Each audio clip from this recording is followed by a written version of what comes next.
জীবনটা কখনোই আমার কাছে সহজ ছিল না। প্রতিটি মুহূর্ত, প্রতিটা নিঃশ্বাস যেন এক একটা যুদ্ধ। কখনো সময়ের নিষ্ঠুরতার সাথে, কখনো নিজের ভেতরের চাপা কান্নার সাথে, আবার কখনো এমন কিছু মানুষদের সাথে যাদের একসময় হৃদয়ে খুব গভীর জায়গা দিয়েছিলাম। চোখ বন্ধ করে বিশ্বাস করেছিলাম আর ভেবেছিলাম এরা কখনোই কষ্ট দেবে না। কিন্তু সময় আর মানুষ দুটোই বদলায়। আজ এমন এক মোড়ে দাঁড়িয়েছি যেখানে ফিরে তাকালে শুধু খালি শূন্যতা, আর সামনে থাকলে দেখা যায় না কিছু। মনে হয় জীবনের সবচেয়ে কষ্টের সময়টা পার করছি। পাশে কেউ নেই, কারো কাছে যেয়ে বলার মতো কিছু নেই। নিজের কষ্টগুলো আজ এতটাই গভীর হয়ে গেছে যে শব্দ হারিয়ে গেছে। শুধু বুকের ভেতরে জমে থাকা কান্নাগুলো রাতে নিঃশব্দে বেরিয়ে আসে।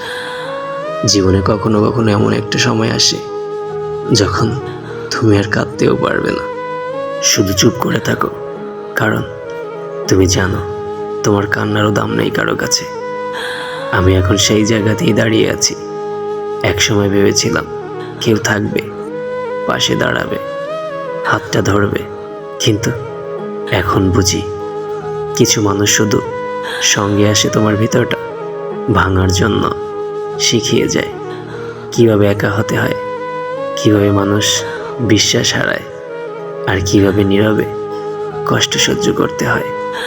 তবু আজ আমি কারো প্রতি ক্ষোভ নিয়ে নেই, কারণ এই কষ্টগুলোই আমাকে শিখিয়েছে কিভাবে শক্ত হতে হয়, কিভাবে ধৈর্য ধরতে হয়, আর কিভাবে প্রতিটা আঘাতকে নিজের শক্তিতে পরিণত করতে হয়। আমি আজ নিজের সাথে নিজেই কথা বলি, নিজেই নিজেকে সান্ত্বনা দেই। হয়তো তাতেই এখন শান্তি খুঁজি। ধন্যবাদ তাদের যারা বারবার আমার পায়ে কাঁটা বিছিয়েছে, যারা ভেবেছে আমি হারিয়ে যাব। তারা বুঝতেও পারেনি আমি হারিয়ে যাওয়ার মতো মানুষ না। আমি আগুনে পুড়ে আরও বেশি দৃঢ় হয়ে উঠেছি। আজ এই অন্ধকার সময়েও আমি একটাই প্রশ্ন করি নিজেকে, দেখি আমি আর কতটা ধৈর্য ধরতে পারি, আর কতটা মানিয়ে নিতে পারি এই নিঃসঙ্গতা, এই না পাওয়া ব্যর্থতা, এই অবহেলা, হাহাকার। একদিন না একদিন আলোর মুখ হয়তো দেখব আমি, আর যদি নাও দেখি তাও চলবে। কারণ এখন আমি আর কারো আশায় বসে থাকি না।